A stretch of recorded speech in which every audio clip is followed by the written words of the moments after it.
Good afternoon, everyone. Thank you so much for coming out for the final evening of the Festival of Paracademia. It is great to have Aesthetic Calculations with us.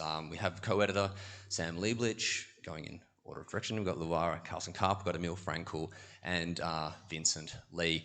I'll throw over to Sam to introduce the project a touch more, but I just want to say thank you to you guys for helping this thing sort of break even. I also want to sort of say very much a huge thank you to Merlin, who has just been totally fixed to that point all week, and thank you very much. So, Sam, guys, awesome. A round of applause for Aesthetic Calculations, please.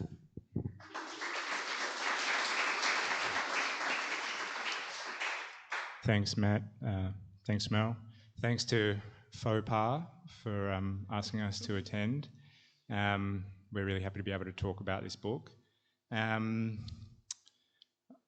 So I'm Sam Lieblich. I'm one of the editors of this book and one of the stewards of Aesthetic Calculations, which I guess at the moment is sort of a platform or a conduit for City of Melbourne money to publish your work. So talk to me later if you have an idea. And the book we're talking about today will be launched on December 19. You can scan that QR code if you're interested in pre-ordering and finding out about our launch event, where we will all be touching grass together. Literally. Quite literally, but also figuratively. So the book's called, to pronounce it, I. The character that spells I comes to us from Chinese, and from it has the same appearance and the same meaning in Japanese kanji, and it means love. So it's our way of avoiding saying I heart AI, and also evoking that special phonetics. As soon as I learned the spelling of that letter, I was like, oh, this is about AI. I get that. And what we're trying to do in the book is to especially show how the I's I is reflected in AI. And that's why I think I like that phonetic so much. I'm here with Luara Karlson-Carp, who's a writer, a theorist, a jazz diva, Secretary General of the MSCP, with Emile Frankel, who's writer, composer, nerd, runs a sci-fi publisher, and is a technology theorist, and with Vincent Lee, who is you called yourself a catastrophe-drunk philosopher. He's at the very least a philosopher, if not drunk on catastrophe, arts writer, technology theorist, and all-round party boy. And what we'll do today is I'll tell you a bit more about the book, not just the title, and then we'll talk about each of the essays that these wonderful authors contributed to the book. And then I think we should talk about some of the questions that founded the book. So after we've sort of clarified what each of these authors contributed to the book, we'll talk about just the book in general and where the ideas came from.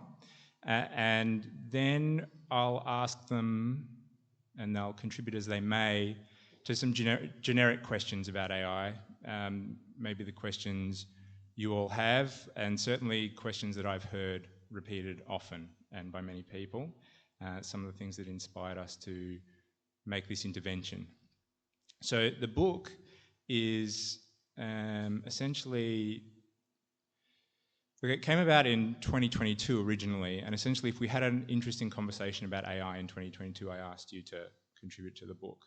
And it was because I'm a psychiatrist, a lapsed neuroscientist, and a sometimes artist, and I was making work with AI, mostly in criticism of certain figurations of AI. You know, one thing we could start from, the premise we could start from is no such thing as AI now exists. There's no technology that could be identified accurately to be an artificial intelligence. But not only that, what do we mean when we say an intelligence? It seems like we're making a euphemism there, actually, for some sort of anthropological unit. And also, what would it mean for such a thing to be artificial? All three of these guys, I think, address that pretty directly, but from really different aspects. Then, if there's no such technology that exists, but this figure seems to have come to the centre of culture, what are we doing with this figure? What work is going on? How are we using this sort of non-existent but ever-present figment of our imagination? And because I was working in a clinical sphere, in experimental neuroscience, and making art, and around the Clyde, decided to make the book reflect all of those different disciplines. And so everybody has a similar sort of critical approach, but everyone comes from a completely different frame of working.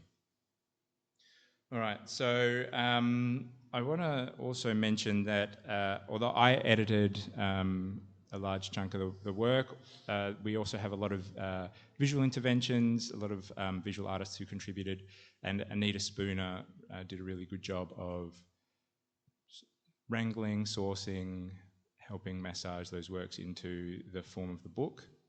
And the book features work also by Stephen Ryle and Isabel Millar, Jazz Money, Ange Go, who's interviewed by Sarah Joanna Toira, Thomas William Smith, Ying and Ling Ang, Julia Thwaite, and Marcus Ian Mackenzie. So all of them bringing something completely different from performance, from theology, from psychoanalysis, and I think even our designer, James Vinciguerra, has done an incredible job of framing the work with a really thematic consciousness. Like he's a real part of the work, I think, and it's very sensitive to what everybody did. Okay, so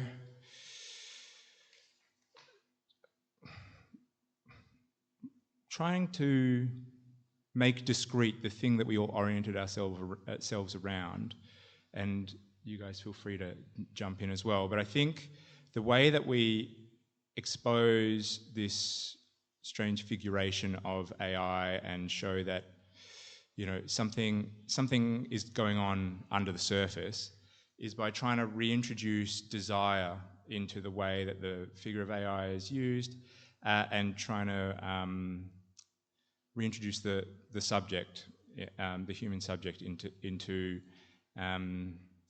the discourse around AI, because one of the main uses of AI, I suppose, is sort of this abdication of responsibility, whether it's being figured as an artificial intelligence or even prior to that, like, you know, that's sort of something that's really exploded, although has existed for 200 years, but exploded in the last few years. Even before that, the quote-unquote algorithm took this place as well, a place where political decision-making could be abdicated, or even personal decision-making could be abdicated.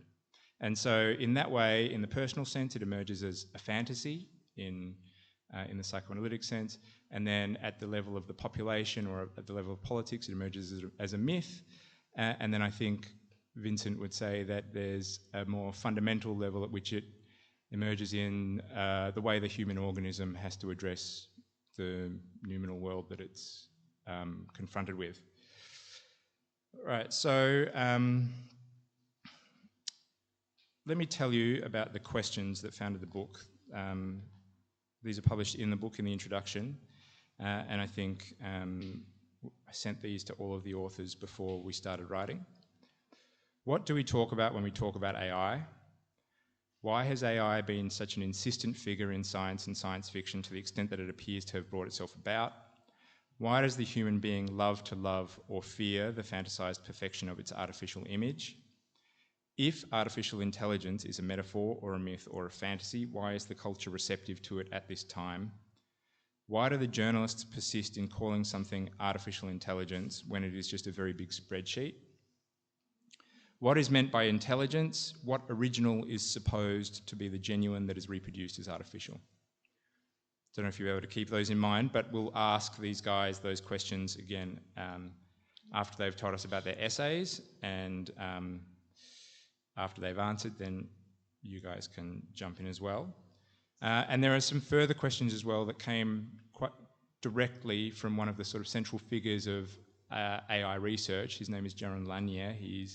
Some may know him, he's like the very large man with dreadlocks who gave himself the title at Microsoft of the prime unifying scientist. And he wrote a little editorial for the New Yorker around the time that I think ChatGPT 3 was released, in which he said, "It's only natural that computer scientists long to create AI and realize a long-held dream." So I think his centrality and the fact that that really seems to be a common idea about AI begs further questions. Why did that dream emerge? Why is the dream long held? Why has it persisted for so long? And why do we naturally, in his estimation, wish to materialize that dream? So we'll try and address all those. I think as we go along, you guys, and also when you ask your questions, so that we don't end up making this exact same mistake that we're trying to critique in this book, let's try and distinguish between AI, which would be a speculative notion, a figment of our imagination, an idea, a concept, but not something that exists, just a cultural figure.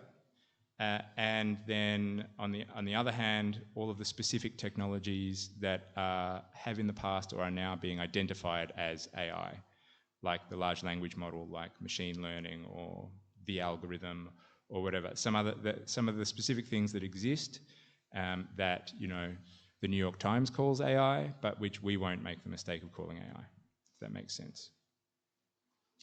Okay, so we've got Luara, the fantasy, Emile, the myth, and Vince, the transcendental. So Emile, I'll start with you. I've got some questions before you. Can you first tell us who you are a bit more than I've said, and then also tell us about your essay? Hello. I liked your introduction already. What else to say about myself? I've just finished a PhD where I was researching large language modeling, so I guess that's kind of important perhaps to some of my background. But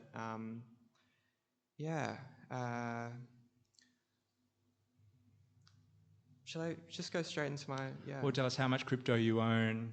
Zero, yeah. Have you ever posted on Less Wrong? I haven't, no. Are you on r/AI? No. Okay. Yeah. I was researching, I was thinking about some of the maybe precursors to a kind of ideology in Silicon Valley that's present at the moment. Doing a little bit of research, particularly around the late 80s and mainly 90s, California. And I came across this group that some of you may be familiar with called the Extropians. I'm not sure if it rings a bell for anyone, but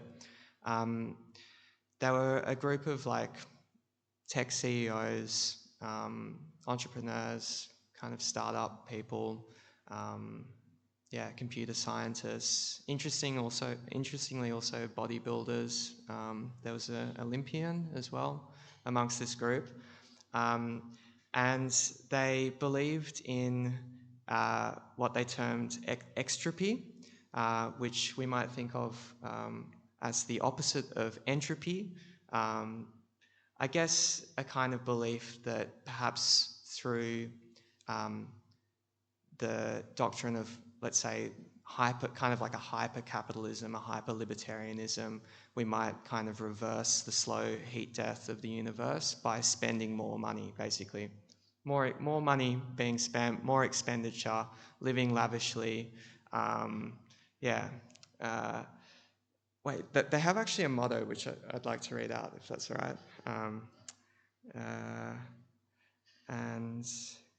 Their motto, or the kind of their key tenets are boundless expansion, self-transformation, dynamic optimism, intelligent technology, and spontaneous order.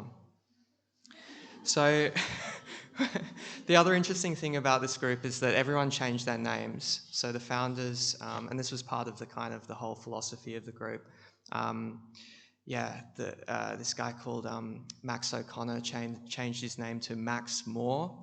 A guy called Tom Bell changed his name to Tom Morrow. So there was, part of joining the group is this idea of a moreness or a kind of an excess, let's say, is something that should, I guess, affect your entire being, let's say. But anyway, I found this group quite interesting because within extropianism, I guess I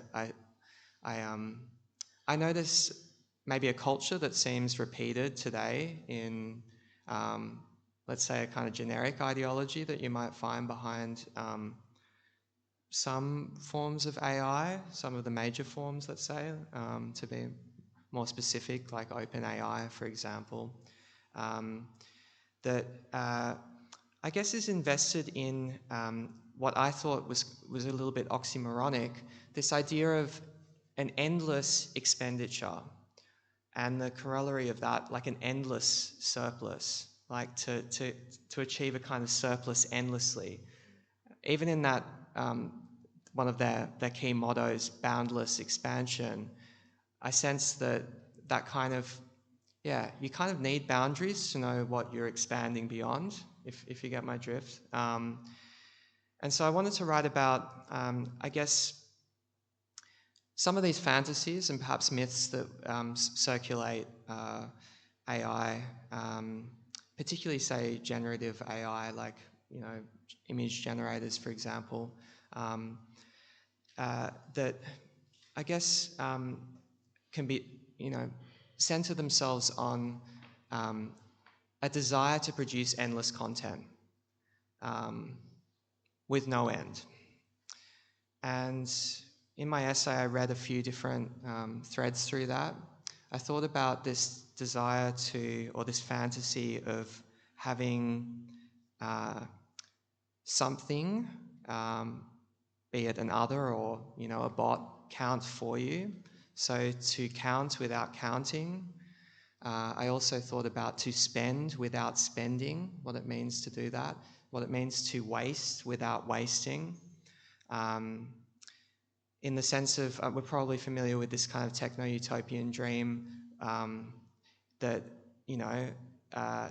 we might notice in, say, solutions to our environmental crisis, for example, like we can just consume the earth itself, we can eat dodo meat and then revive the dodo through some sort of Jurassic Park DNA. We can, if the earth itself is ruined, we can make a new world. This is a kind of endpoint to what I'd call an extropian doctrine, let's say. So they were a few of the ideas I had that were circulating for the essay. There's clearly a direct line from those extropian ideas to the figure of AI, to something that can safe-keep things that are lost, especially language, but I think there's a lot of ways of thinking about other things that are sort of safe-kept by something like the large language model. But I'm wondering, is there also like an actual line from any of those extropians to, like, are any of them on the boards of OpenAI, or are any of them working in AI right now? Yeah, I think that there's a bunch of figures that you could probably, there could be like an Adam Curtis kind of documentary about these figures and the way in which their brother or sister or partner, etc., was related to this and that current CEO. I think that, they were interested in cryptocurrencies long before Bitcoin. They were interested in, nanocomputers. They were interested in AI that could order language without an orderer as well. So all of these ideas, I think, are circulating. Max Moore in particular kind of was, I guess, the most famous of the members. He ended up starting cryogenics company called Alcor, which had all this controversy around it, but yeah, severed human heads frozen to achieve immortality in the future. These figures, I think, were quite prominent, as I understand it, in the scene, let's say. Yeah. I want to talk about both of those. I want to talk about cryogenics. Yep. And I mean, well, let's start there. Okay. Because it's an interesting form of that moreness that the extropians are talking about. And then maybe we need to curve it back around to AI, but there's something in there about cryogenics. It's a perfect suspension. It's an unchangingness without being anything novel ever. Yeah. Yeah, and then so how does that get into the large language model? Let's say. How does it get into the large language model? Yeah. I think there's this idea that we're producing endless content. That we're progressing along a certain trajectory that has no end point, but the act of progress, I guess, is the only thing that matters, perhaps. But in that, I think maybe, I'm not sure if paradox is the right word, but maybe there's an imaginary component which of this formula, let's say, that's focused very clearly on achieving surplus, that actually produces a kind of frozenness or a kind of rest state. So that ties into the title of the essay that I wrote. I called it Hoping for Surplus While Imagining Repose. And I felt like this, if the line's always going up, it actually is kind of approaching a zeroness, a kind of rest state. The same thing I think occurs with this fantasy that we find in kind of extreme like very, very far future sci-fi visions where a person has become somehow like one with world. It's as if they're like back into the womb or something, or like resting. It's like atoms falling in perfect parallel, no clinamen, so there's never any movement, but everything always is synchronously or something like that. Yeah. That certainly seems to be the way that that AI deals with language. But what you were saying about the large language model. Oh yes, AI like spontaneous order without orderers, but it's ordering by AI, so that AI becomes this sort of very concrete manifestation of the piloted sort of heart of a cybernetic diagram or something like that. And it's actually really, it doesn't stand up to even one or two lines of interrogation, because as soon as you're programming an AI, and especially the technologies like large language models that we deal with right now, which are these frozen forms, they're very large texts, but they're actually just, well, we'll get into this later altogether, but it's what would be a good metaphor? It's like setting a trap and then walking in the door and walking into your own trap and thinking, oh, somebody else did it to me, or something like that. Like, there is an orderer, it's only a very slight delay between producing the order and then imagining the order is being, you are being ordered by it, when in fact you just before ordered it. Yeah. And then the last thing I want to talk about is, you mentioned nanocomputers, and I think in your essay you talk about neurocomputers. And the extropians are also very interested in a transhumanist sense about neurocomputers. But they seem to be of a different order to all of their other concepts, like boundless expansion, a paradox, but nevertheless like something that is sort of more foundational than just, and also this speculative product called the neurocomputer. So it seems to be of a different order. What do you think that's doing in their doctrine, their attention to neurocomputers? Yeah. Why do you think it's of a different order? Because it's discrete, I suppose. Okay, yeah. I mean, I read it as a kind of, as part of that fantasy of becoming, I guess, one with science, if that makes sense. Like, it's like, science is your religion, I want to become it, or something. There's another guy called Marvin Minsky, who I think he was the AI, you might know a little bit more about him, an AI advisor for MIT, but he talked about this idea of a far future where the human has become, through things like neurocomputers, they've become computronium. Like the human body is just a substance, like atoms, like dust on the wind or something. So I think that maybe it does fit in with the rest in that way. Yeah. Yeah. Like we're all become information, so then obviously there needs to be a way to extract that information. Yeah. Like that. But also the sense that just, that there's a certain completeness that can be reached in the human form, that through studying brainwaves or whatever, you can find the answer to everything that makes a human, and you can calculate and then count it, and every word can be given a value, and every thought can be given a value. Yeah. Beautiful. All right. Anything else any final things you want to say about your piece? All right. So maybe, Lou, you want to tell us who you are, and then talk a bit more about your essay.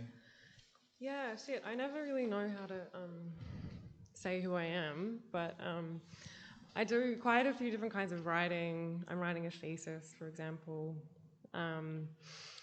But yeah, I guess I'll kind of maybe explain who I am through talking about the essay. The thesis that I'm writing, it kind of, it's like, I guess based in like philosophy of gender, and the way that I'm approaching thinking about gender in the essay is not as just this kind of ceaseless, iterative, performative process necessarily, but something that has this like actual structural form. There's a certain kind of formalism. There's a contour which kind of dictates, I guess, the shape of gender's performativity, if that's not too abstract already. Hold on to your hats because it could get a little bit more abstract. I'll do my best. And so for me that's important because it helps me think about the ways that, the kind of container via which we do gender changes throughout history.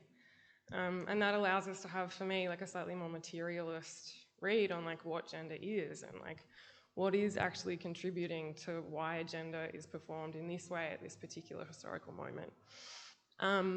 So that's kind of what I'm writing about academically. And then Sam asked me to write something about AI. And I'm very glad he did because it's been really fun. And the thing I was thinking about at the time, has anyone read Females by Andrea Long-Chu? 2018, yes. Yeah, a couple. It's this pretty amazing tiny book that's like quite off the wall, and the key kind of thesis of this book is this really provocative claim. It's kind of like this ontological diagnosis of the cultural moment, where she says that everyone is female and everyone hates it. That's kind of this claim that she makes in this book.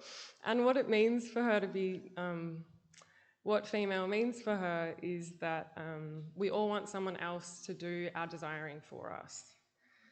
And historically, I guess, like in psychoanalytic understandings of gender difference, there's kind of like a gendered split in terms of like a relation to desire. So like the dude's the one who like wants the chick, and then she's the one who wants to be wanted, kind of thing, right?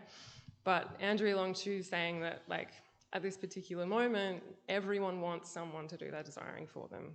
Like the key sign of this is like the bottom crisis, right? Like in the gay community, like, who's gonna do the fucking when everyone just wants to be fucked? That's like kind of the vibe. So I was thinking about this idea and then used, I guess the structure of that idea to approach thinking about AI. And kind of similarly to Emile, I was thinking about like the kind of cultural fantasy that AI might be performing for us. And putting two and two together for me, it was like, well, maybe AI is the thing that is actually doing our desire for us. Like maybe the phantasmatic function it's playing is being the one who's kind of, willing to do the labor of desiring when we all just want someone else to do our desiring for us, right? So then AI kind of becomes this like prosthesis, like in the way that, you know, my glasses are this prosthetic that does my seeing for me in a certain way.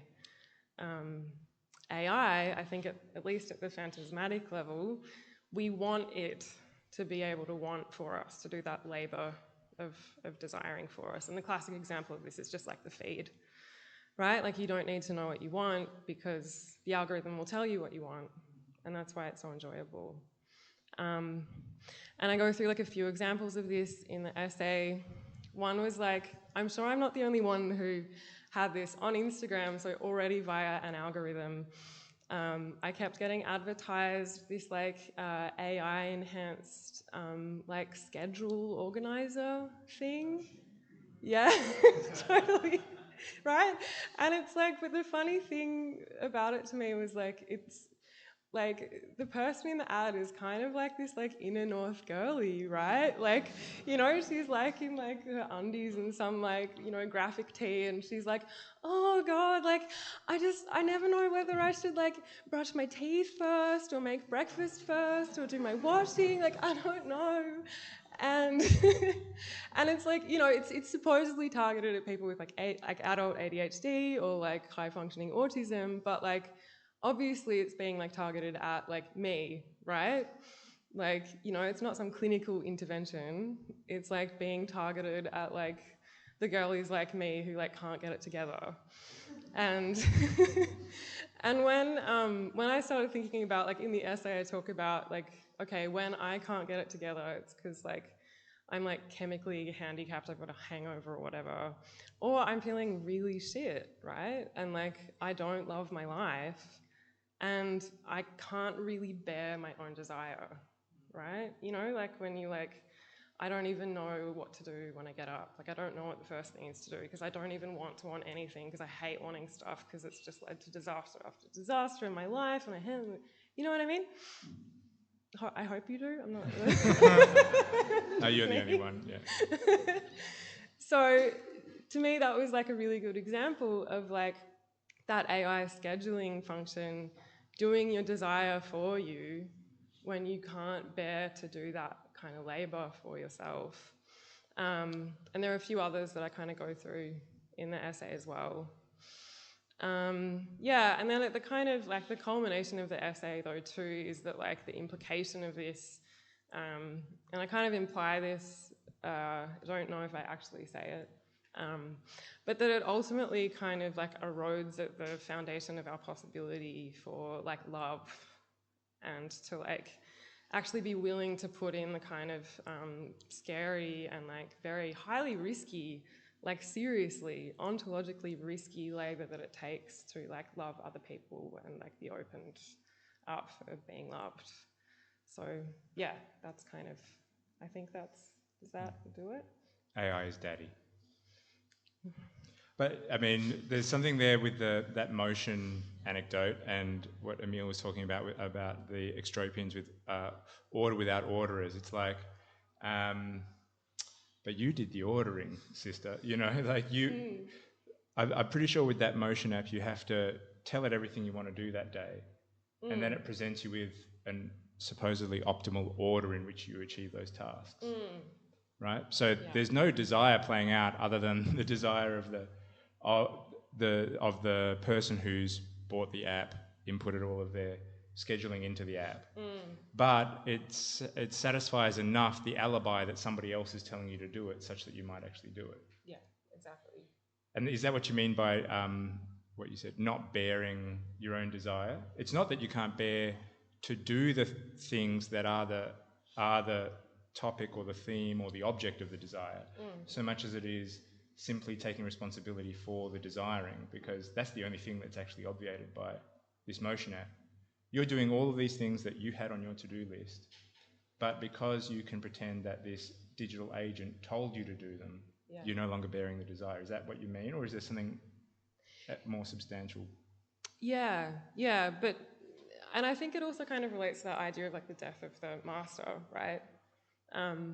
Like, and because the essay is very Lacanian, like I use a lot of Lacan to kind of make the points. And also kind of getting back to like the historicization of desire and like having like a slightly more materialist way of thinking about it. Like for Lacan, like the idea of like the hysteric, controversial.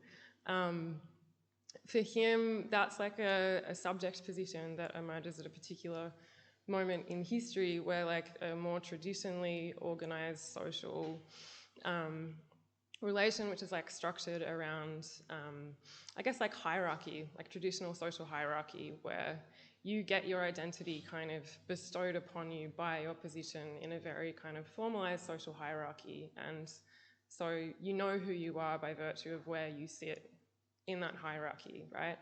But then, I mean, what happens in kind of like with the advent of like the market, in the transition to capitalism, is that the social relation is no longer like formed by these hierarchical structures organized around like a figure of the master. They're organized by exchange relations. Like the social fabric is literally mediated by exchange. And when that happens, it's like, okay, well, who am I now? You know, like there's no master telling me who I am. And then I guess like we derive our identity then from the commodities that we buy. Like those commodities then come to be the way that we can say who we are. So I think that's also in the mix. And like for Lacan, that's the kind of quintessential question of the hysteric, who am I? So it's like the hysteric and the market kind of have this like really perfect symbiosis, right? Where the more we want to know who we are and we want to have like a clear sense of some ground that could kind of like bear our desire, like, you know, I want to do this because I am this, I am that, and that legitimates the fact that I want something that's maybe a little bit embarrassing or a little bit, you know, difficult to own up to. No master to kind of grant us that ground anymore, so we can get that ground through the consumption of products. So yeah, I think that's kind of just kind of to respond to like the question. I think that's also kind of what's animating this particular kind of anxiety and like need to find some way of establishing a ground that would support the will. Yeah, so is it new then, I guess, is the question, because capitalism's not new. And I mean, I argue in the book at least that the notion of an AI has actually, something like an artificial intelligence has been around since the beginning of industrial capitalism.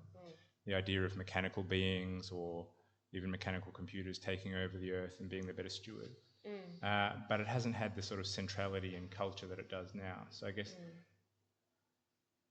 to bring Chew back into it as well, in the Chewian sense, have we always been female and there's been something else in the daddy position? Or does AI as daddy arrive and then produce the Chewian female or some mixture, something around that? Yeah, she doesn't say, like in the book, she doesn't like qualify the historicity of the female. And that's why I tried to bring in that Lacan hysteria stuff, because it kind of helped me think about some kind of maybe historical container for the advent of the female. But yeah, obviously it's changed. And yeah, I mean, I don't know, I feel like I don't have like a really clear answer for this because I'm not like nerdy in the ways that I'd need to be able to answer the question properly. But I mean, it's like the internet, right? Like, you know, there's something going on there. Yeah. Yeah.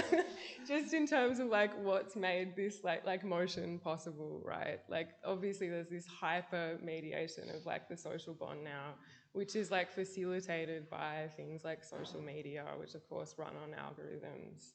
But the algorithms themselves aren't new necessarily. But I think just this kind of form of mediation that social media is new, you know, and it does produce us in different ways, and yeah. Anything else? Nah. Good. Vince? Yeah, sure. Can people hear me okay? Is this all right? Okay, cool. So just before I forget, thanks Sam for organising this panel and the book, and congratulations on the book. It's nice to talk to you guys too. And thanks Matt for organising this whole festival. It's really good job. Okay, so I'm just going to be extremely brief, introducing my piece, just sort of like plucking out a few things, only a few aspects that I think might possibly overlap with the interests of the other people up here. So my piece is like it's a really rough sketch for a kind of larger book project that I'm working on. And it's a sketch for which the guiding hypothesis really was something like that there are certain fundamental convergences between three only seemingly distinct fields of research or disciplines. And these three disciplines being AI, economics, and philosophy. And so I think we could probably say more or less uncontroversially that AI deals with something, it's interested in engineering something like the conditions of possibility for intelligence, of course. Philosophy takes its, at least modern philosophy after Kant, takes as one of its most fundamental objects of investigation, the conditions of possibility for mind, what it takes to be a mind.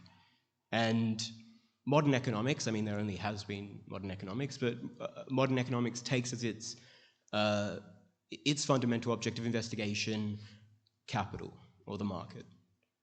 And so in this little sketch, by sort of drawing various parallels between the way these three objects of study are described, as well as the protocols and methods of the disciplines describing them, and by sort of also drawing or pointing out certain kind of mutual influences between these three disciplines that proved seminal to their historical development, I suggest that to a very large extent, they're talking about the same thing.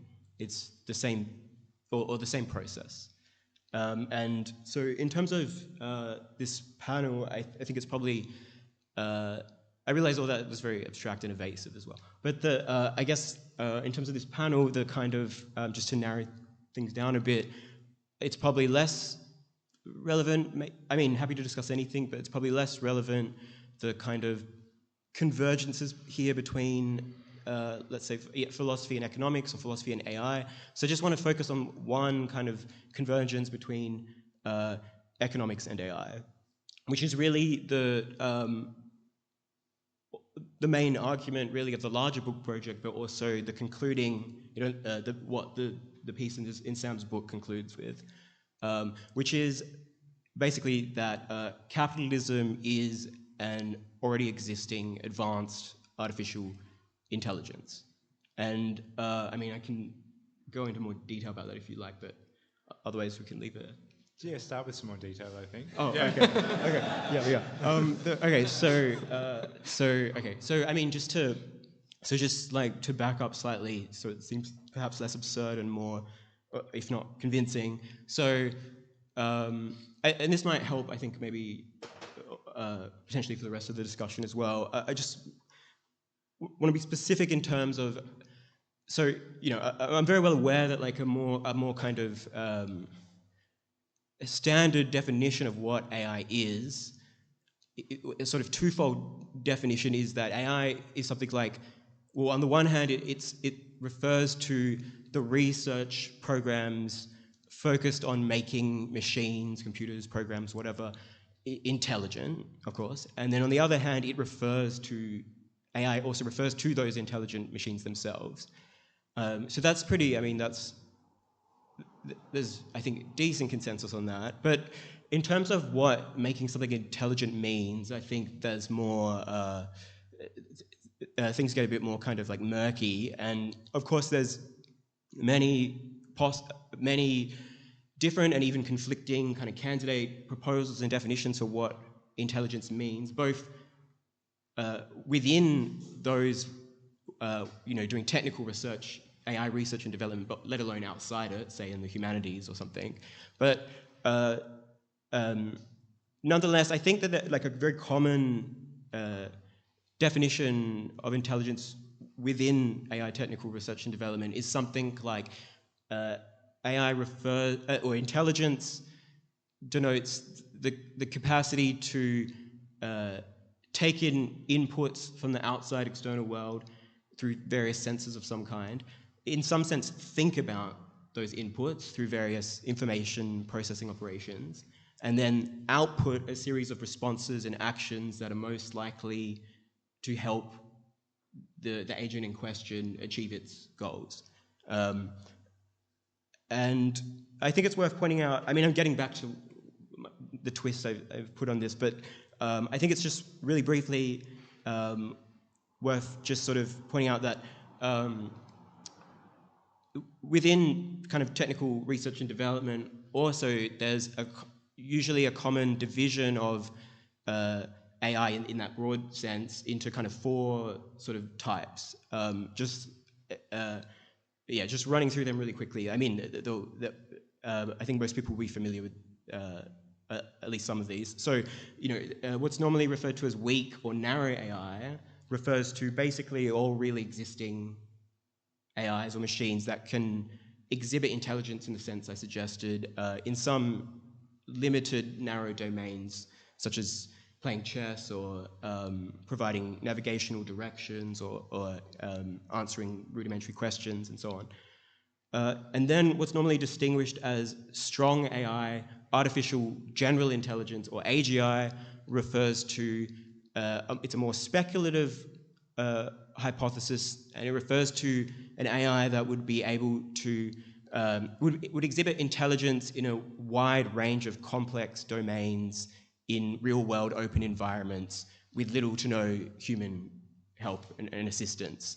And another way of putting that would be an AGI refers to an AI that would be at least as intelligent as a human, right? And then, then we have a third common category, which would be artificial superintelligence. And this would, obviously, this is getting even more speculative, but this typically refers to an AGI that would be so much more intelligent than any humans that it would be able to improve itself better than any humans, and then that improved AGI would be able to improve itself better again, and that even more improved AGI would be able to improve itself even more, and so on in a positive feedback loop of recursive self-improvement that's often referred to as the intelligence explosion, or more famously, the technological singularity. And it's out of that kind of loop that you get something like artificial superintelligence. And then finally, that you get what's called friendly artificial intelligence, or FAI, which refers to an AGI or a superintelligence that is specifically programmed to pursue human happiness, human prosperity, basically whose values are in some sense aligned with human values, however they may be defined, which is another story. But I don't know, maybe that will be helpful in general for the discussion, but I just make those distinctions just to specify that when I'm saying that capitalism is an already existing advanced artificial intelligence, I mean it's an already existing AGI and quite possibly a superintelligence in the making. And to be just slightly more precise again, obviously defining capital is just as hard and murky as defining and sort of rife with conflict as defining intelligence. But I think that nonetheless, really there is a kind of convergent account that you find everywhere from Marxist economists to Austrian libertarian economists, at least one of the fundamental dynamics of capital, which is that capital is something like, it's a process whereby competition compels different producers to invest their profits into improving the technological means of production, typically via automation, in order to produce more profits, which are then, because competition doesn't cease, they're reinvested into improving and automating the technological means of production even more, to produce even more profits, to be reinvested again, and so on, in a positive feedback loop.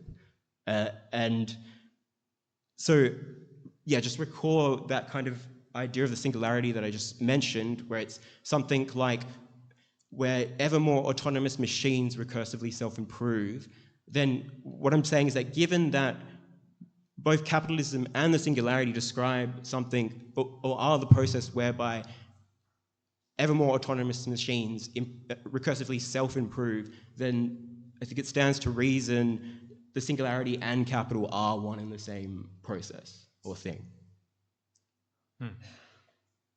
Thanks, Vince. Yeah. I mean, I think I want to pick it up right from there then, because you invoked improvement many times, improvement of ASI, that is, there's an ASI which improves itself. It's sort of defined by its capacity to improve itself. And then your sort of, your equation or coextension of capitalism with AGI is on the basis that it is a sort of self-optimizing system that has the capacity to improve itself. But to me, that begs the question, improvement according to what norm or against what standard? Because, you know, improvement is always sort of something that needs to be adjudged according to some tendentious quality or another. It's never purely quantitative. Some qualitative judgment has to found then some quantitative assessment. And so how can that be sort of removed from the historical context of capitalism and made into this transcendental form that you're proposing for AGI? Well, this won't be the following won't remove it from the historical context to, I think, most people's minds, but I think that the way that so if there's this like kind of fundamental drive in capital to self-improve, then I mean that's just that all that's been identified by saying that is that there is this kind of fundamental drive or telos, but it doesn't. But then it raises the question you just raised, which is how would an intelligence know if it's made a real improvement or not? And that's what I think competition is for. That's what I think. Capital self-improves through competitive selection, through different methods and techniques of production being experimented with, and they compete with each other. And through that process, you get a practical demonstration of what works in practice against what doesn't work, as communicated through competitive price signals. Right. So you've got philosophy, economics/capitalism, and AGI, right? And the kernel that determines their coextension, the thing that they all have in common, is competition. Is that right? Yes, which is also intelligence. Right. General intelligence. Except that in capitalism, that's competition for profits, or would you say it's competition for something else? Look, there's kind of two. I mean, there's kind of so a kind of more Marxist kind of take on the fundamental dynamic of capital would be that capital invests in improving the technological means of production in order to generate profits as its fundamental telos. But the vast bulk of those profits, to stay competitive, have to be reinvested into technologically improving the means of production. So you could just as well say that the fundamental telos is the revolutionization of the means of production. Mm. Yeah. And do you feel it runs into what Emile was talking about, taking as its telos moreness, essentially, and nothing but moreness? Yeah, it's maxing. Yeah. It's just intelligence maxing. All right. So, Antonia? No, but you can ask your question, I think. Oh, hello. We need something Is that on? To break it up. No, I'm just like totally delighted with the link between everything that's being said, because you made it really clear that what falls out in our kind of fantasy about AI is desire. And Emile, you talked about this, I mean, I'm wondering what my surname could be with moreness, like what could I do? And then, Luara, what you're saying is that we just want people to do our wanting for us. And then, Sam, you raised very clearly the fact that what would be the rubric by which we measure improvement. I mean, I think it's just so clear across the papers, which is obviously very good curating and editing, is just it's the thing that humans do is to desire and to decide. And that actually, and the problem with capital is it assumes that we know what we would want. It always says, I know what you want whatever. And I think the most, getting back to what you were saying, Luara, about the kind of feeling shambolic, it's often that what we want doesn't map easily or without loss to the rubrics of the competitiveness for which we're assumed to be striving, in a way. Because, I don't know, I think I know lots of things that I want, but others might find them dull or, as you say, embarrassing or just like, why, or whatever. But as soon as I get someone else to do my wanting for me along the lines of either improvement, so that's why self-improvement is so disgusting, because what would I improve myself, to what rubric would I be improving myself, in a sense? And as soon as I'm improving myself according to a rubric, I'm not desiring anymore.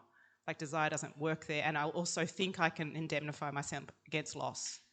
And that seems to be, and the maxing, I think so great, because I'm really trying to write about this, think about this, the obsession with the max is that in every sense, I mean, I'm thinking about the word excellence, which makes me want to vomit. It's disgusting, and it's all over our academic advertising of every university in this city, is just that excellence is just a sort of euphemism for maxing out rigour or something in a weird way. So again, it eviscerates desire and the variations of desire within even, what we might do when we exuberantly engage in something that we want, I think. Anyway, I think it's so great. I'm having a great time. I'll hand this over. We're glad you're having a great time. And I agree with you. I think it is a very coherent collection. I think it's wonderfully curated. And aside from being coherent, it's just full of really beautiful works, I think. Not just the three that we're presenting today, but especially the three we're presenting today. I think, yeah, you're right. The excellent always poses itself as uncontested. And that's part of what you're describing about the human thing being desiring and deciding. Well, of course, the human thing is also to pretend not to desire and to pretend not to decide, but it can only ever be pretense, Any sort of stasis is still a decision.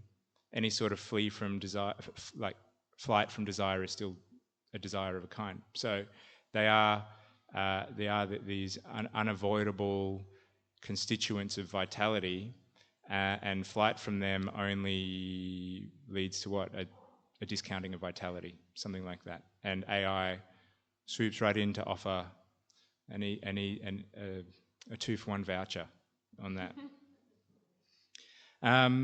Before we go on to posing some more general questions, then Vince, I have one more question that kept popping up as well in this equation of AI or AGI and capitalism. And so if capitalism as this total system is what we mean when we say AGI, it's a self-improving intelligence that proceeds through an adversarial mode of adjudging actions, and then it archives successful actions and includes them into a sort of algorithm of future action, something like that. Is that right? Yeah. So then, but why call it artificial? Yeah, that's a good question.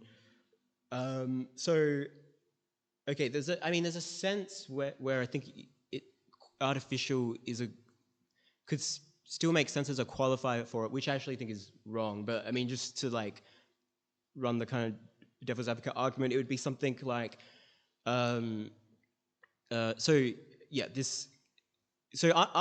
AI is more traditionally considered to be artificial in the sense that it's created by humans. So human here is the standard for what natural intelligence is, and artificial intelligence is because it arrives subsequently and likely out of human intelligence in some sense. And if sticking to that, then I mean, a kind of pretty trad way, which again I don't think is exactly correct, but nonetheless like a trad way of thinking about, or basically of how the history of capitalism is told, is that it's something that happens it's a mode of production that emerges out of human history. It emerges something like, let's say, 18th to 19th century agricultural and industrial revolutions originally centered in England and Holland, say, something like that.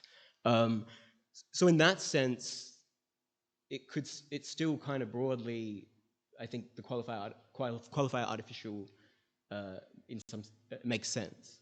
Yeah, so is it the artificial, is it evoking extraction from the human, or like intensification, or just like acoustic versus amplified, or? Yeah, I mean, in the sense I gave, just in the sense that it arrives subsequently and out of, subsequently to and out of human intelligence. All right. Good. Any final remarks on your paper? No. All right. Let's take 2 minutes, and then we'll ask some questions of these guys as well, I think. But we've already been talking for an hour. So talk amongst yourselves.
Hello, hello.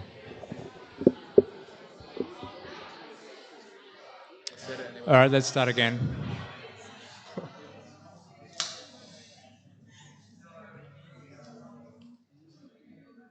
Welcome back. Soy un hombre muy honrado. No, okay. Karaoke later. I'll ask these guys some questions now, and then I will open it up to the rest of you. So if you've got some questions, I think there's going to be plenty of time. We're not going to take that much longer. But I want to start with those questions that I mentioned to you at the beginning that were sort of the way that the book came about in the first place. The questions that kept coming up in the conversations that ended up producing the book. And I feel like we've already covered a lot of this in what we just discussed for the last hour, so we can be pithy if we want, but and answer if you haven't answered, don't if you don't. But let's start with, what do we talk about when we talk about AI?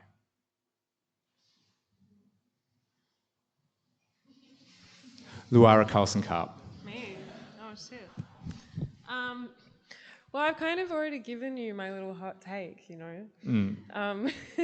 So can you like make it a one sentence for us then?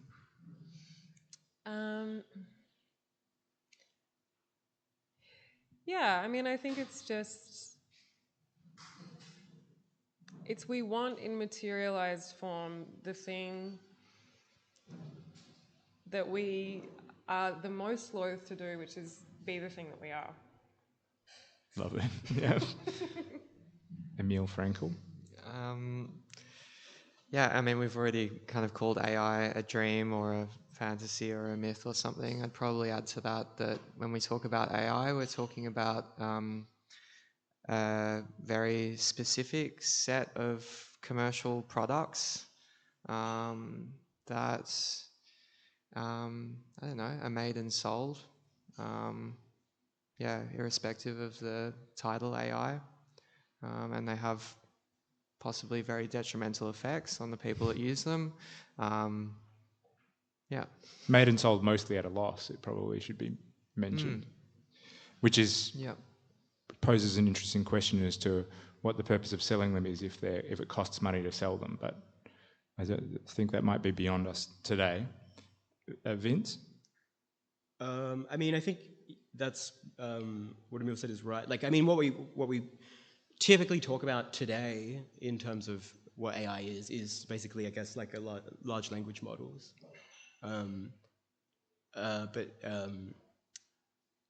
So I mean, so we're talking about something that's not. That is a fantasy in terms of that's a phantasm of intelligence. Okay, so the second one, maybe I'll preface this a little bit so we're not just sort of doubling up.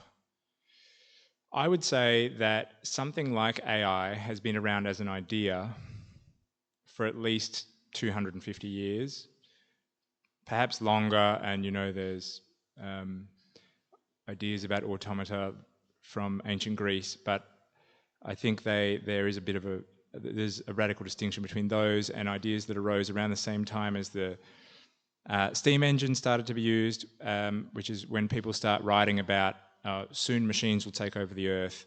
They will be they'll be like passionless men. They're essentially like the perfect psychopathic dream of a human being, pure agent of action, untroubled by desire, untroubled by passion, right? So since that time, that's also around the time science fiction started as a genre, notwithstanding some more rogue claims. So the question I have to pose then is, why has AI been such an insistent figure in science and science fiction to the extent that it appears to have brought itself about in the large language model?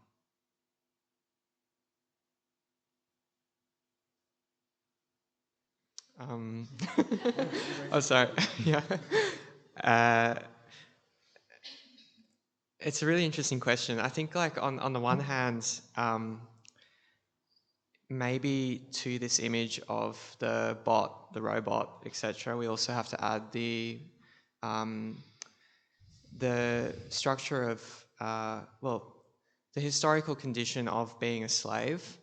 And I think that slavery, as you know, in the history of the West in particular, has been a kind of prominent, let's say, idea that has been potentially, like, let's say, a political unconscious beneath many different genres of writing. And I think that on the one hand, science fiction that is engaged with an dehumanized other that has become kind of mechanical in their outputs, that replaces particularly labor, draws upon that archetype potentially already. So perhaps it is kind of an older archetype than just the genre of science fiction.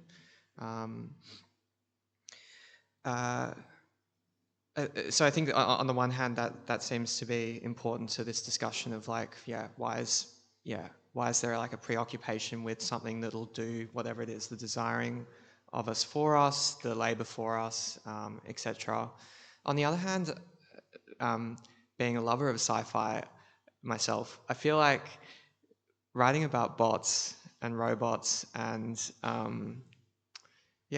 like super intelligences, etc., is kind of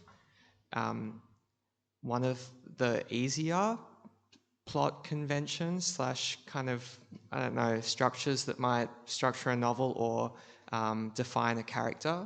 And I think that science fiction as a genre, it seems like a kind of obvious thing that perhaps I'll rely on a character that isn't a character, that has clear edges that aren't risky. I don't have to invent a character that might fall flat because they have reason governing them, they have numbers governing them.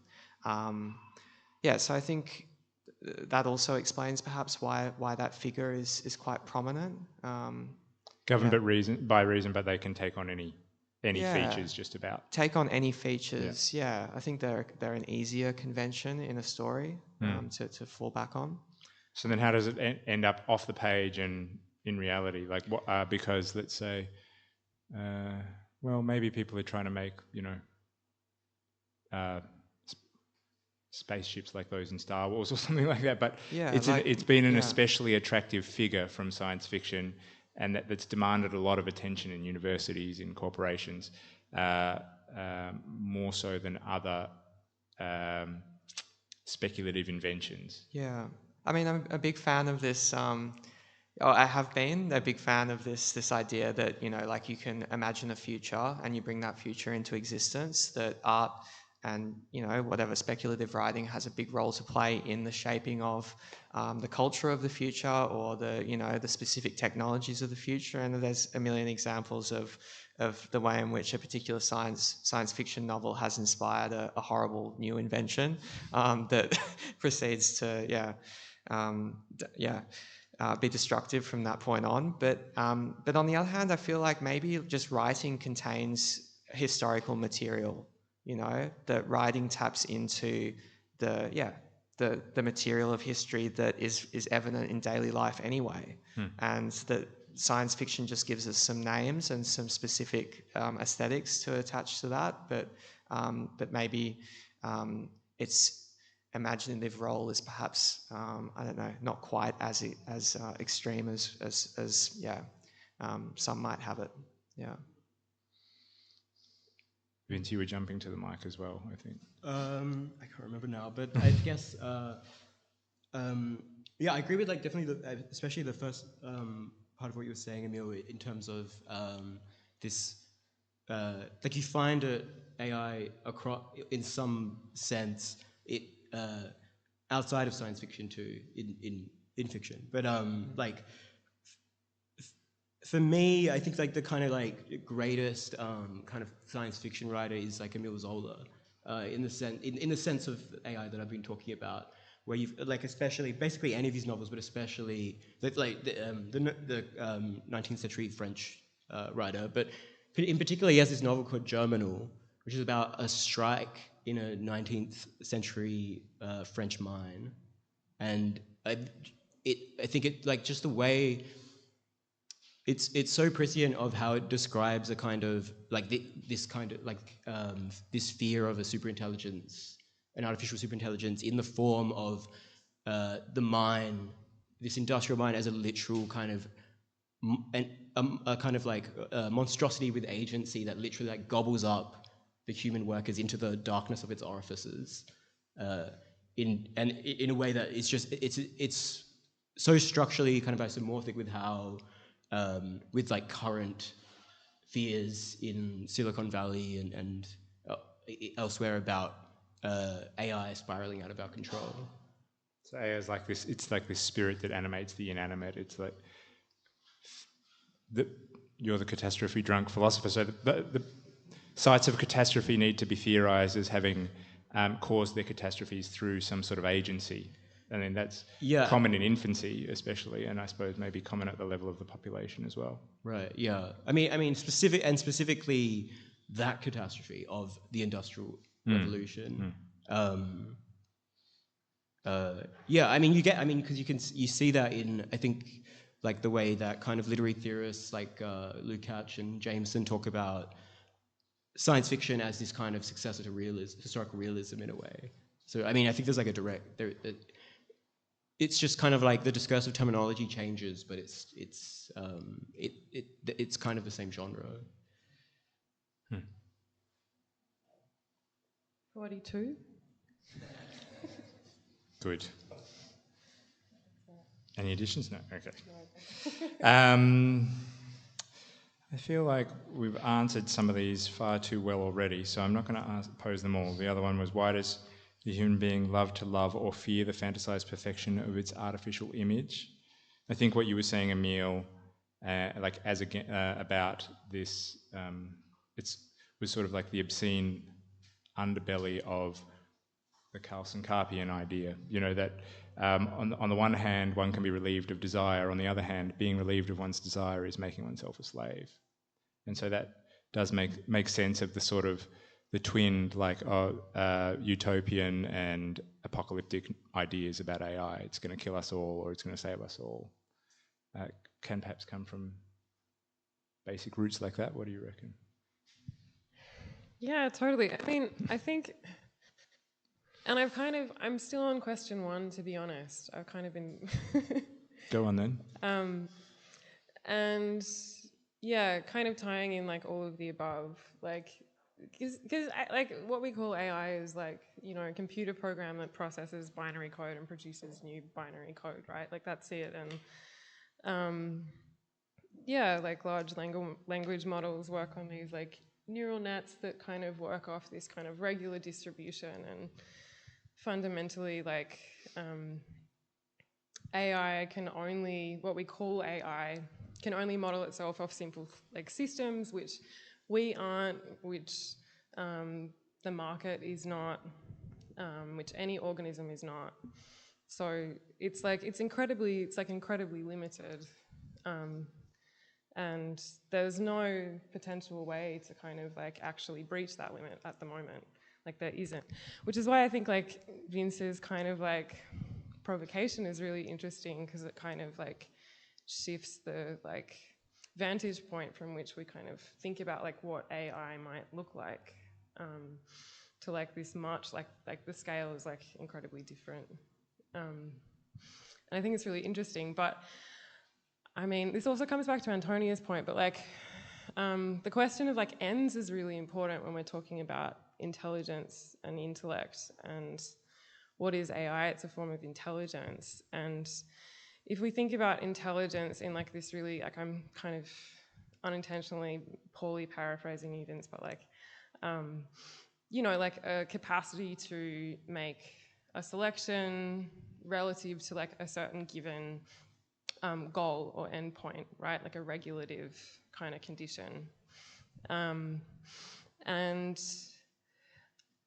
if we think about it that way, then like humans themselves are like products of intelligence, because we're the product of natural selection, right? So we are the product of some kind of inhuman form of selection with regard to an end that is maybe just like the proliferation of life. But I think when we're talking about like intelligence, like for us, like, I think we do have to think about like something that's specific to the human, not to be like exceptionalist, but just because I think there is something kind of different about the things that we do as organisms, and we can't take responsibility for those unless we have an idea of what that is, right? And yeah, like Antonia, you were saying, like, kind of, you touched upon too, Emile, like there's like, we're not just kind of like computational models. We do desire, and any kind of end that we make a selection with respect to is overcoded by desire. Like, that end is like maybe never fully transparent to us. And like the Lacanian idea of like desire, he kind of collapses like the life drive and the death drive in Freud, so that they're kind of, you know, they're kind of this like this double-sided, intertwined, one and the same. And it's like, even if we're kind of desiring to do something that's like maxing, it's like ostensibly that seems like this kind of life drive impulse, this like, you know, let's max everything out, let's proliferate more and more and more. But like last night I was here and Dan Ross was talking about Bernard Stiegler, who's this really great French philosopher of technology, and Stiegler talks about like the way that when we're kind of, you know, being desired for by the algorithm, we're also being like trained by that algorithm too. Like, it's being trained by us, but we're also being trained by it, right? Like, we learn to desire what it tells us to desire. And in that way, Stiegler thinks that like AI is kind of like reducing us all to like a given set of probabilities. Like, that actual, like what you said before, Emile, like it maybe does some not such good stuff to us. It's like, for Stiegler, he thinks that that's the not so good thing, right? Like, it just reduces our kind of aperture of desires to this already given thing, which is conditioned by the market. So in that sense, like AI algorithms make us more predictable, more probabilistic, which cancels out the thing that I think has to be part of, like, circling back, like what we'd call properly human intelligence, which is like the capacity to do something unpredictable and like improbable. Because without that, then it's like, well, there's no art for one, right? Like, surely art is the thing that comes from producing something unexpected. But also everything that makes like life actually kind of cool, and like that makes us actually like each other too, and like maybe want to be around each other sometimes. So like, for me, like intelligence, I'm just answering a question that you haven't asked, Sam, sorry. Like, intelligence is like, it would have to kind of be something that was a little bit reflexive about like how, you know, something that looks like maxing is actually like fucking like cancelling out the conditions of possibility of the very thing that makes it like worth doing anything at all.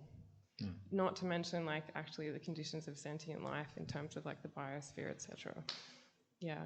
Yeah, I'm really happy you brought it to the organism, because I suppose that's the thing that all of this sort of floats on top of, is that, you know, we have all these discursive elements like intelligence or an artificial intelligence or competition, ends, all these things that can be stated, but which always have these peninsulae of sort of nonsense into the preferences and the proclivities of the organism that are determined by, you know, things that can never be articulated properly. And so Vincent, in his essay, and he didn't talk about it today, but mentions Peter Wolfendale and a very interesting sort of movement as against post-humanism and transhumanism that Wolfendale calls rationalist inhumanism, which sort of seeks to like distill that which is human of this organism out of the organism. And the whole time you read Wolfendale, you think, and can that really, you know, is that distillation anything more than a dream to be free of the demands of the organism qua desire or biological need? And that brings us back to why we might materialize something like AI, which we could posit is like, oh, that which is most human in us, but which is free of all of the burdens of having to live together, having to have our bodies all together, that sort of thing. Yeah. And the fact that we're like not really transparent to ourselves, and that our desire is like, you know, it's not just, it's not innocent, it's not just positive and sexy and cool. Like, our desires are often also really violent and fucked up. And like, that's also what this kind of, you know, even that kind of dream of like that kind of inhumanist rationalist project, like, it still kind of, I think, wants to sidestep taking responsibility for desire, and therefore taking responsibility for this kind of like the violence of desire as well. Yeah. All right. Do you want to respond? Do you guys want to respond to that at all? Okay. Why do the journalists persist in calling something artificial intelligence? Sorry to scapegoat the journalists, but they're standing here as the figure of the public, when it is just a very big spreadsheet of weights and vectors. Why, I suppose, does the LLM satisfy as AI?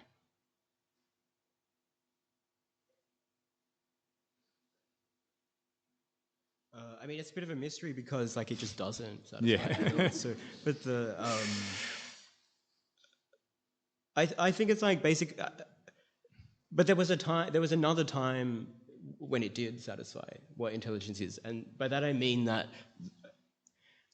my issue with this whole this kind of like Sam Altman idea that like he recently, I think like maybe a month ago, published this piece saying we know exactly how to get to AGI. It's solved. We just need more data fed into these large language models and more capital to be invested in it, but into OpenAI specifically. But that idea that like the large language models exhausts what intelligence can do is, I think it's a regression to a specifically like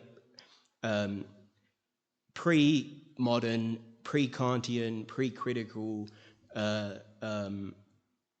conception of what intelligence is, which is basically the Lockean, naive, pre-critical empiricist conception, which is basically like intelligence is induction. It's inferring conclusions, predictions about the future based on repeated observations and past empirical data sets, and that's like I think basically like the large language model has like regressed to a Lockean empiricism, which needs to encounter Hume again. Basically, it needs to encounter like Hume's problem of induction, that you can't derive any universal necessary truths from just sheer repeated past empirical observations, because the future can always contradict and surprise the past, and so it needs. I mean, I think it's not the first time. Like most 20th century analytic philosophy is a regression to pre-critical empiricism too. So it's not the first time this has happened, but but that, I mean, that doesn't answer. Basically, like the journalists are living in like the 1600s, basically, when they talk about AI. I don't have much to add to that. Yeah, it's Good. exciting to call it AI. Yeah. I'm interested though, Vince, just like to clarify about your position, particularly this idea that that capital is potentially a super intelligence already. Like what makes something like competition? You're talking about competition bringing about progress. What's not empirical about something like competition? What can't be measured in that? This is kind of complicated, but so I would say it's like it's not empirical. It's like falsificationist. So I mean, in the same way that the scientific method is actually not empirical, it's falsificationist. But by this I mean yeah, that like I mean, so in kind of 20th century kind of mainstream philosophy of science, like the kind of big daddy goat is like Karl Popper, and he kind of founds philosophy of science on like a critique of empiricism, on like what was then called like the logical positivists, which that's what I'm talking about when I say analytic philosophy regressed to a pre-critical era. That's the kind of they think like science works by induction, empirical induction. And yeah, Popper just basically revives what Hume pointed out, that you can't derive any laws, scientific fundamental laws, from generalization from past experience, because it can always be rendered contingent. And so it works instead by falsification. It doesn't prove anything to be, it never proves anything to be absolutely right. It eliminates error. It falsifies, so it proves, in the case of science, hypotheses, or in the case of economic competition, methods and techniques of production to be inferior or false, and rather than so basically if you have two competing methods of production and one proves more efficient than another as communicated through price signals, say, then you've just falsified the more inefficient one. But that doesn't, you haven't generalized the method that works to be this is like universally fundamentally that you never max out the process. That's why it's competition and not monopoly or something. But to push back on this idea that I can't really tell whether like you're a proponent of it or just simply, I guess, noticing it as a I don't know, as a speculative future that we're perhaps heading towards. But like to push back on this, when you said before that, large language models, for example, aren't intelligent, for example, I took from your prior talk that perhaps that would be the kind of, I don't know, large language models would be an ideal candidate for the kind of competition that you are, advancing. In the sense that there's a very specific reason why these kind of technologies have emerged, because they have the possibility for this particular profit margin. Yeah, and so but that's, I guess the different for me. It's not that.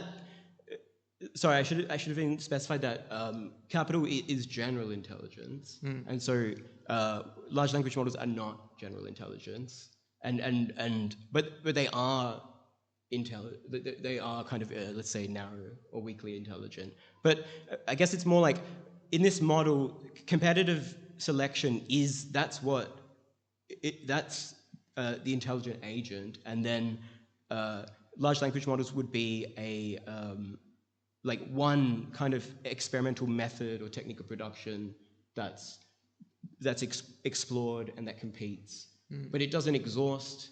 It's more like, in the sense, like Luara mentioned, kind of natural selection. It's, for me, large language models are what a species is to natural selection. If that makes sense. No, it makes sense to me. Yeah, I just think it like a species, a species on like a kind of like somewhat problematically teleological kind of point of view. It can adapt itself better than one species might adapt itself or be selected for better than another in a given environment. But that species is not natural selection itself. That's like it's like an instantiation of it. Yeah. I don't want to bring this conversation. No, it's into good. this. I think we should wrap it up soon, though. Yeah. Because I want to be able to ask. Have you got questions? Have people got questions? There are some. All right. We can come back to our. Did you have something to add?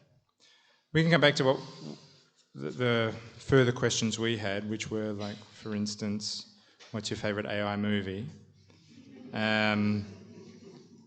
What else was on there? Is AI a boy or a girl? Can AI worship God? Is AI a golem? Is AI a good investment? Should your students be allowed to use it?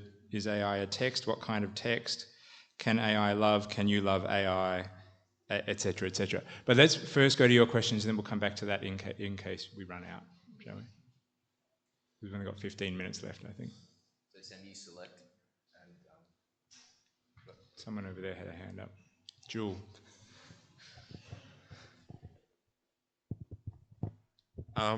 Thank you. I have about 10,000 questions, but... Well, nominate who it's for as well, maybe. Yes. Question is about agency. How has AI made us more free? Are there aspects of us that you've learnt in investigating AI that have improved your understanding of what agency is? And are we, in fact, more liberated rather than less because we know more? And another thing is, do we in fact desire the fear of being solved? The fear of being solved, yes. Did you say? Okay. So the first one, who do you have anyone you want to answer that question? About agency? Oh, that's basically like, what have we learned? How do we get better? I feel like all your papers address that in some way. Do we desire the fear of being solved? Is that? Yeah. Yeah, cool.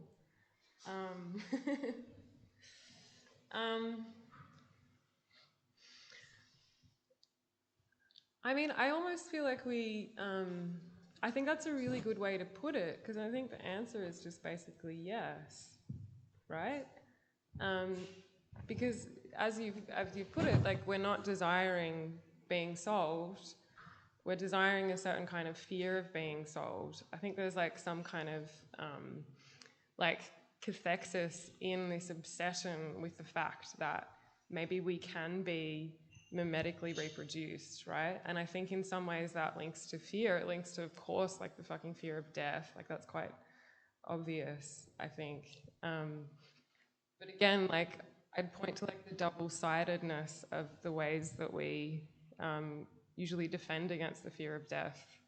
You know, like the kind of cannibalization of like culture, I think is one of the side effects of, you know, this particular response to the fear of death, which is the attempt to redouble ourselves in an artificial form.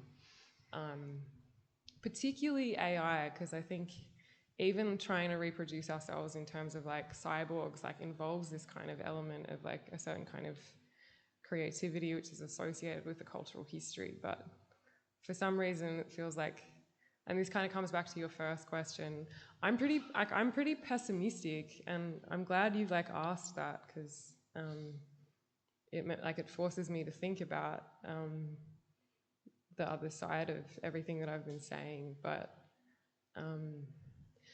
for me, it's like the agency, like, it is a kind of incredible reckoning with the idea of agency and what it could mean now. Like, I think whatever agency is has to be different from what it was even 5 years ago, right? And I think like what AI does is like restage that question for us of like, how the fuck are you gonna like figure your own relationship to your desire such that you can respond in some kind of marginally autonomous way to your context.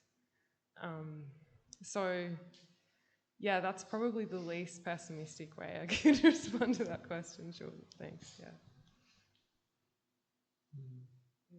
Yeah, I mean, I agree with everything you've been saying.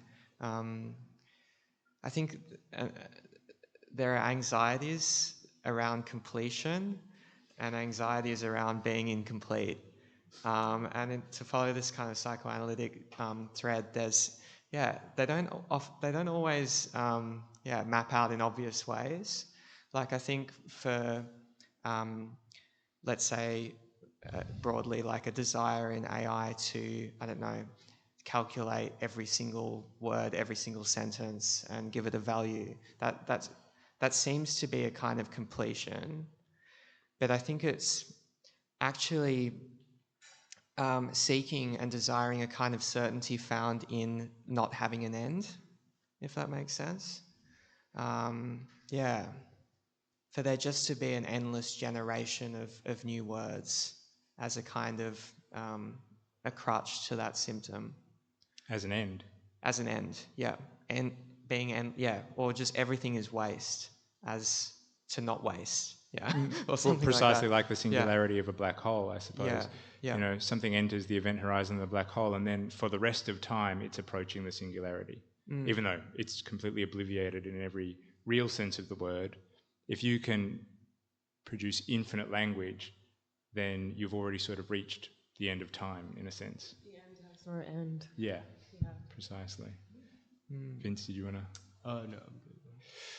I think I want to add something to what Luara was saying as well. I think there's a counterphobic repetition going on in the production of the large language models as well, just to be specific about them, but probably in lots of other things that have come to stand for AI, because you know what I mean by counterphobic? That's like, in a simplistic sense, the way that the trauma victim might try to reproduce some of the circumstances of the traumatic event in a way that might be remedial, or that might be reassuring in some way that that they've not been completely obliviated by the trauma. And then I think the same thing happens with these things that come to stand for AI. It's like every time they're not us, we're reassured that we can't be reproduced. And there's like this counterphobic repetition of touching the void, essentially, of having emerged into existence from some sort of de-individuated void, and then we try to manifest the being that lived in that void. You know? And not only that, but also the void itself, because in imaginings of the singularity, you have this sort of weird crossover where the agent also becomes its own environment. You're like, oh, well, where artificial intelligence is going to keep reproducing, keep improving itself until it sort of gobbles up the whole world of words, or the whole world of something, the whole world of work, the whole world of techne. And then we're either going to be able to join it or not, and we're going to have to join it as uploaded minds or something like as AI. So we're going to have to be sort of individually de-individuated within this thing that is our mirror image, but which is also sort of the perhaps maternal void that we were thrust into the world from, which we can't recall, and which was a place where we didn't exist. And so in that way, we're always sort of touching this hot object and not burning ourselves. Yeah. Any other questions? Maybe introduce yourself as well. Thanks. Hi. So my question is kind of to you guys all as thinkers. For you, is AI like this? Do you think AI, for a discourse, AI has the potential of becoming this kind of meta-narrative that is totalizing and we can't move past? I guess is this the kind of end of discourse? Is there any more to talk about? Is this the kind of ultimate teleological relation of science and technology?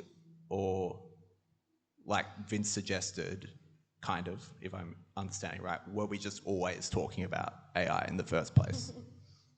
Yeah, that's my question. I mean, Vincent and Emile, you have to answer this one.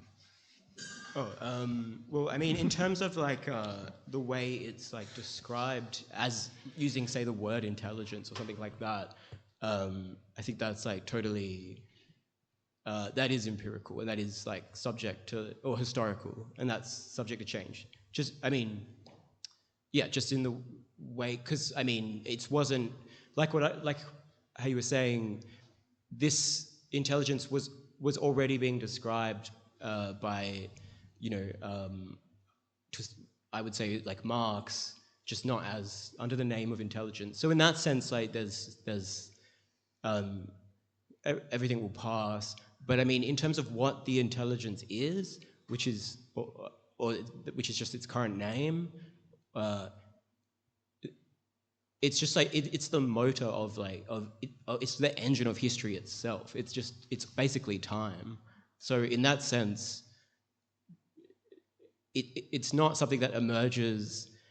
This is what Sam means when he just described it as like transcendental. It's not something that emerges in time. It is time. It's the condition or possibility for things to emerge at all. So in that sense, its most ancient name was basically eternity.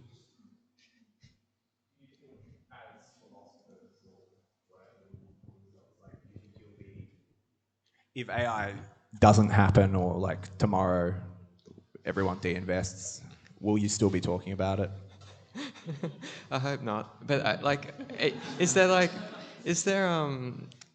what you're saying. Like, it's kind of like this discourse or whatever that we can't seem to escape, and it becomes really boring. Like, I feel like it's just like, yeah, we're just hearing about AI like nonstop and whatever. But on the one hand, there's I do have a genuine worry that like you have a kid, they're reading AI drivel that's in their kindergarten book, they go to their AI primary school, they end up just speaking what I've called speaking the mode of production. Like, they're just speaking the most profitable ordering of words over and over again. But I think like that doesn't account for a kind of humanness that Luara's perhaps been hinting at, that is the saying the wrong thing, like failing at what you say, saying something stupid that I don't know, that you never, you don't know why you said it. The basic acts of speech, which and the basic one of the key components of a discourse, which is the words that are outside of it. And I think that there is an outside to AI, and there's plenty of things that are outside the feedback loop of capital too, in my opinion. I'm not sure if that answers what you're saying, but yeah. Do you want to say anything to that one? I just, very briefly, I just think that we have to decide. That's a collective decision that we just have to make. Yeah, and, that'll be like a hypostational decision. It'll write itself, Yeah. I want to give a trivializing discrete answer, which is that I think we'll stop talking about the large language models. I think AI will keep insisting as a dream, and we'll stop talking about the large language models, and they'll just go back to being what they were 5 years ago, which is the algorithm and machine learning. And there'll be an ongoing, as there has been, intensification of the cybernetic turn, and we'll keep living algorithmically determined lives. And there'll be a degeneration of language, perhaps, but I agree with Emile and Luara that it can't ever be total. There'll always be something of the human that escapes through whatever its modes might be, those that we often describe as unconscious. But there may be some real oppressive outcomes from algorithmic living, put it that way. Just Jeff had some. Hey, this is maybe following on from some of what was just said, I guess, about stopping and failing, but I'm curious as to what each of you think of the failure modes of each of the kind of fantasies, I suppose, that you've talked about. So I guess for Emile, the situation where kind of a pursuit of endless excess becomes kind of a shortage or lack, if that's, a lack of semiconductors or something like that. And for Luara, I guess, where the kind of affordance of kind of something that does your desire for you actually just produces a situation where you have to make more and more decisions all the time of, I have so many things to click on or not click on, or scroll or not scroll all the time. And Vince, I guess, where recursive feedback loops actually end up resulting in a kind of degenerating process where they kind of spiral into kind of their own extinction. For instance, I guess, where a large language model begins to eat its own outputs and kind of become that, I guess what people talked about as Habsburg large language model. So yeah, failure modes.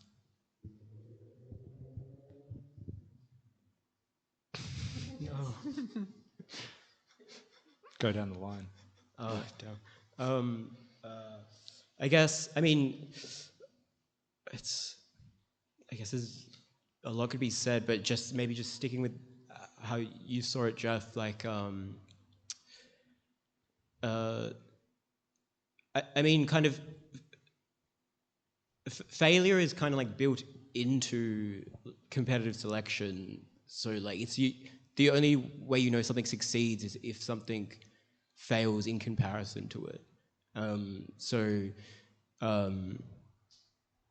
Like the kind of failure of, maybe not like kind of like say specific hallucinations of large language models, but like what kind of more like what Sam's talking about, if the whole paradigm comes up against like a limit, which based on certain like leaks coming out of OpenAI and stuff, it seems like that might already be the case. That's just like that's just a kind of necessary step to then switch to a different kind of experimental method. So, like, yeah, I mean, failure is just built into the system. You couldn't get success out of competitive selection without failures. Yeah. Yeah, it's a great question. I mean, I don't think failure operates in the same way that you're proposing there, with this kind of the sense of it being a selection, like something that structures a kind of selection. I think in the example that you gave, Jeff, regarding like extropians, the failure is perhaps what drives them forward. They're not idiots. Of course, they know that, they've read the statistics about the amount of, whatever it is, rare earth minerals that are required to make superconductors. They know that there is a finitude, let's say, on Earth at least. But the failure has become, I take it as part of the pleasure of devoting yourself to excess. It's not an endpoint in that way. I think it's irrelevant in a sense to whether it will end or not to the kind of pleasure in that ideology. Quickly, something to add? Yeah, quickly. I think usually the failure point when it comes to AI is the fact that it's often just held up by human labor at the end of the day. Like any algorithmic process that's touted as being artificially intelligent is usually held up by invisibilized labor. And I have no idea how that kind of necessarily fits into, the really great example is Amazon has that new, what is it? Mechanical Turk, is that Mechanical Turk, right? Which employs an inordinate amount of extremely poorly conditioned labor to fulfill the kind of, uphold the fantasy, right, of a kind of artificially intelligent production line. So for me, that's the really big failure point, and the emperor's not wearing any clothes, and but I think that also relates to the way that we often relate to ourselves around failures in our own lives, and the way that we deal with defenses against not being what we wish we were. But yeah, again, I just think all of these things come back to a call where either we can be reflexive and kind of call things like they are, or we do have the option to kind of indulge in that exact kind of enjoyment you were just talking about. So again, I kind of think it comes back to this question of agency and are we willing to go there, or do we want to just keep enjoying failure endlessly? Yeah. I like you reminding us actually that the LLMs are not so artificial after all. They're actually just this sort of Wizard of Oz curtain that separate totally, yeah. those of us here who are using ChatGPT from immiserated labourers in the global south who are just typing back into their screens. And although they're not typing directly back to us, there's sort of a temporal lag because they're fine-tuning the algorithm rather than responding to us. It's sort of really just an alibi for them responding to us and being paid very poorly for it. All right, we have to finish there. please join us for our launch on December 19th in the dead centre of the Native Grass Circle at Royal Park. We're going to have two Literally musical touching acts. grass, right? Like, yeah. And a bar. It could be like your little Christmas party before you go and meet with baby Jesus. And please, thank you, Matt, thank you, Mel, thank you, FOPA, and join me in thanking Vince, Emile, and Luara.